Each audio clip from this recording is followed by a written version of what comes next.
AFC কোয়ালিফায়ারের ম্যাচে ভারতের বিপক্ষে বাংলাদেশ গোল শূন্য ড্র করে 1 পয়েন্ট পেয়েছে।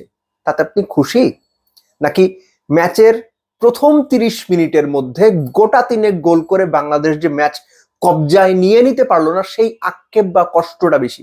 আমার কাছে দ্বিতীয়টা। এই আক্ষেপের কোনো সীমা পরিসীমা নেই। কেমন খেললেন হামজা চৌধুরী। শুরুতেই গোল মিসের আক্ষেপের কথা। ম্যাচ শুরু হয়েছে মোটে 20 সেকেন্ড, ভারতীয় গোলকিপার বিচ্ছিরি রকমের এক ভুল করে ফেললেন। বল পেয়ে গেলেন আমাদের জনি, গোলবারে কেউ নেই, তিনি বারে বল রাখতে পারলেন না। হতে পারে একেবারেই শুরুতে অমন অপ্রত্যাশিত সহজ সুযোগ এসে যাবে, তিনি নিজে বুঝে উঠতে পারেননি।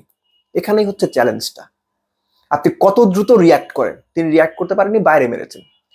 এরপর ইমন একটা মিস করলেন, সেটাও গোলকিপারের ভুলে।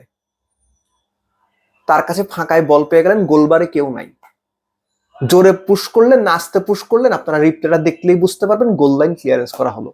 এরপর একটা হেডের সুযোগ, এবং এই লেভেলের ফুটবলে আপনাকে ওরকম হেড গোল করতে হবে, অ্যাটলিস্ট বারে রাখতে হবে, বাইরে মারলেন। এই যে 3টা উদাহরণ দিলাম, ততক্ষণে বাংলাদেশের 3 গোলের লিড নেওয়ার কথা, বাংলাদেশ পারেনি। বাংলাদেশ হাই প্রেসিং ফুটবল খেলেছে ফার্স্ট হাফে, ভারতকে রীতিমতো নাস্তানাবুদ করে দিয়েছে, কোনো রকম পাত্তা দেয়নি, আউট এন্ড আউট ফেভারিটের মতো ম্যাচ খেলেছে। It was a treat to watch. Bangladesh team normally যেমন ফুটবল খেলে, ভারতের বিপক্ষে মনে হচ্ছিল তারা আরো অনেক বেশি উজ্জীবিত। দ্বিতীয়ার্ধে একটা পর্যায়ে গিয়ে মনে হলো, স্পেসিফিক্যালি প্রথম 55, 58 বা 60 মিনিটের পরে বাংলাদেশ বোধহয় একটা পয়েন্টের জন্যই খেলছে, এবং তখনই অ্যাকচুয়ালি বাংলাদেশ মোর ডিফেন্সিভ হওয়া শুরু করে। প্লেয়ারদের দেখে মনে হচ্ছিল যে তাদের মধ্যে এনার্জি ল্যাক করছে, তারা ওই ফার্স্ট হাফের মতো প্রেসিংটা করতে পারছেন না। মিডফিল্ডের নিয়ন্ত্রণ নিয়ে নেয় ভারত, এবং তারা বাংলাদেশকে মোটামুটি খেলাতে থাকে, নিজেদের মতো করে খেলতে থাকে। ভারত যে ক্লিয়ার কাট খুব সুযোগ তৈরি করতে পেরেছে সেটা বলা যাবে না, বাট ইয়েস, অন্তত 2 গোল করার মতো অপরচুনিটি ভারত পেয়েছিল, কাজে লাগাতে পারেনি। ফুটবলে খুব পরিচিত একটা কথা আছে, if you don't shoot you don't score. Bangladesh shot নিয়েছে কটা পুরো ম্যাচে মনে করতে পারেন আপনি?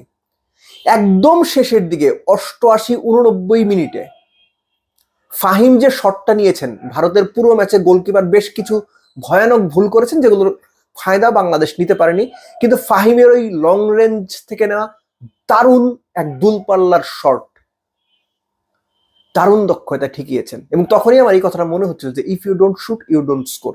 বাংলাদেশ ওই শুটিং অপরচুনিটি গুলো তৈরি করতে পারেনি। এবং একটা ব্যাপার মনে করে দেওয়া খুব জরুরি, ভালো ফিনিশার দলে থাকা যে কতটা ইম্পর্টেন্ট সেটা বাংলাদেশের এই ম্যাচটা দেখে আরেকবার প্রমাণ হলো, যে সত্যিকার অর্থে ফিনিশার যখন না থাকবে, গোল যখন করার মতো লোক না থাকবে, আপনি ভুগবেন। বাংলাদেশ এই ভোগান্তিটা ভুগেছে।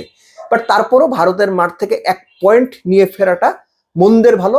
যদি বাংলাদেশ খারাপ খেলে 1 পয়েন্ট পেত তাহলে হয়তো খুশি হতাম, না ভাই 1 পয়েন্ট তো পাওয়া গেছে। কিন্তু বাংলাদেশ ফার্স্ট হাফে যে সুযোগগুলো পেয়েছিল, সুযোগ মিসের মহড়া দিয়ে যখন আপনি 1 পয়েন্ট পাবেন, অন্তত 5টা ভালো সুযোগ তৈরি করে 2টো গোল না করতে পারার যে আক্ষেপ নিয়ে আপনি 1 পয়েন্ট পাবেন, সেটা আসলে মেনে নেওয়া কষ্টকর যে কোনো সাপোর্টারের জন্যই। হামজা চৌধুরী গোটা 4 ডুয়েলন করেছেন, দারুণভাবে কিছু ইন্টারসেপ্ট করেছেন, পিভট পজিশনে বা সেন্ট্রাল ডিফেন্সিভ মিডফিল্ড রোলে খেলেছেন, একই সঙ্গে গোটা 4 ট্যাকেল উইন করেছেন। এগুলো সংখ্যা মাত্র, কিন্তু পুরো মাঠে হামজা চৌধুরীর যে ডিকটেশন দেওয়া, প্লেয়ারদেরকে লিডার হয়ে ইনস্ট্রাকশন দেওয়া, সঠিক জায়গাগুলোতে সঠিক সময় উপস্থিত থাকা, একদম শেষের দিকে ভারত বাংলাদেশের লেফট ফ্ল্যাঙ্ক দিয়ে ঢুকে দারুণ একটা কাটব্যাক করেছিল, সেই কাটব্যাকটা অবিশ্বাস্য রকমের ঠান্ডা মাথায় দাঁড়িয়ে থেকে ক্লিয়ার করা, এরকম অনেক কিছুই হামজা চৌধুরী দেখিয়েছেন যেটা তার কাছ থেকে এক্সপেক্টেড।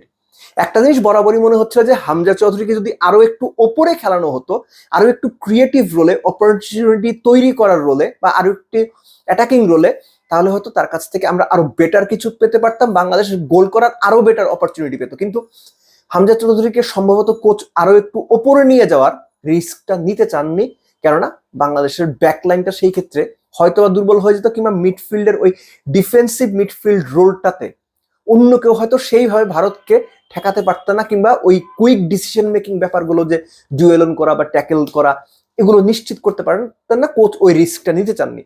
কোচ হয়তো শেষ পর্যন্ত 1 পয়েন্টেই সন্তুষ্ট থাকতে পেরেছে। It was a good debut for Hamza Chowdhury, খুবই ভালো খেলেছেন। এবং আগামীতে যে ম্যাচগুলো হবে তিনি যদি সুস্থ থেকে খেলতে পারেন, এক্সপেক্ট করি তিনি আরো ভালো পারফর্ম করবেন, দলের সঙ্গে আরো ভালো মানিয়ে নিতে পারবেন। কিন্তু বটম লাইন হচ্ছে, if you don't shoot you don't score. Shoot করতে হবে, গোল করার চেষ্টা করতে হবে, এবং গোল করার জন্য স্পেসিফিক লোকজন খুঁজে বের করতে হবে। এই উইঙ্গার দিয়ে খেলানো, একে খেলানো, ওকে তাকে খেলানো, এগুলো করে না আপনি প্রপার স্কোরার বের করতে পারবেন না। আর স্কোরার যদি বের করতে না পারেন, স্কোর যদি না করতে পারেন, আপনি ম্যাচও জিতবেন না, পয়েন্টও পাবেন না। বাংলাদেশের মূল অভাবটা অবশ্যই স্কোরারের, সেটা আরেকবার প্রমাণ হলো ভারতের বিপক্ষে এই ম্যাচটাতে।